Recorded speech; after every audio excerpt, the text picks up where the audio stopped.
For the barbell plates, we are going to take our mold, a 20-liter oil bottle with the top cut off.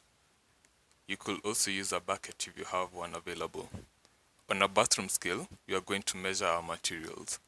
I am aiming for about 10 kg total weight for each plate, so we lead with the gravel at about 50% of the total.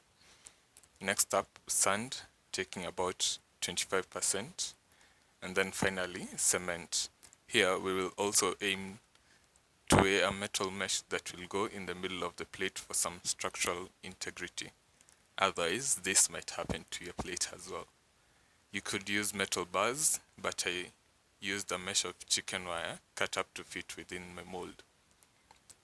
We are going to pour our mixture into a wheelbarrow in order to mix it all together.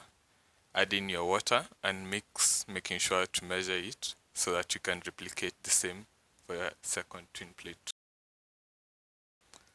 Back on the mold, we are going to line the base with some polythene paper to help prevent our concrete from sticking to the base.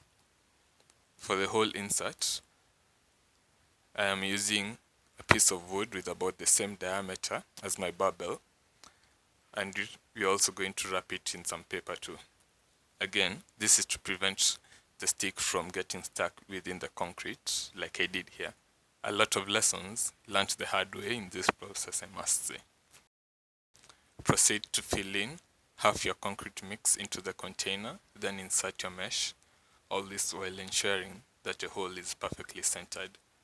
Fill in the rest of the concrete and let it sit for about 24 hours to dry. Once it's dry, we now move on to try and remove it from the mold. This may take a while, so patience is key, but the good thing is that the mold is plastic and it will be easy to work around to try and remove the weight. You can be creative with this process as possible. Just try and avoid hard impulse hits to ensure that it all remains in one piece.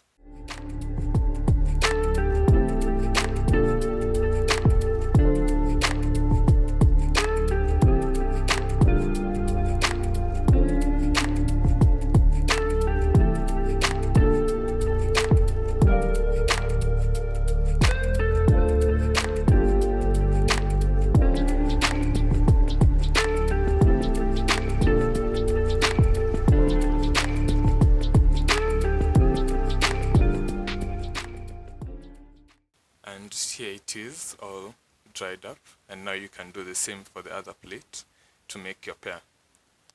If you do not own a weighing scale, another method to actually measure out your materials is to use a single container of your choosing and try as accurately as possible to measure everything equally for each pair of weights you make. I did this with the sand, gravel, and cement, measured the water too to keep it equal. Here though, be careful as I ended up adding too much water at first go, which made my mix a bit too runny. However, the process is the same as before, and you've got yourself a set of weights. I measured them and they actually came out at equal weight. If you can't confirm this, as I did, a good rule of thumb is to rotate your barbell after each set you do to potentially avoid any imbalances. So I would vouch for this method as being accurate enough. That is it though for the video. Please hit the subscribe button below, follow Daniel's Fitness on Instagram, and tell a friend to do the same. Until next time, stay safe.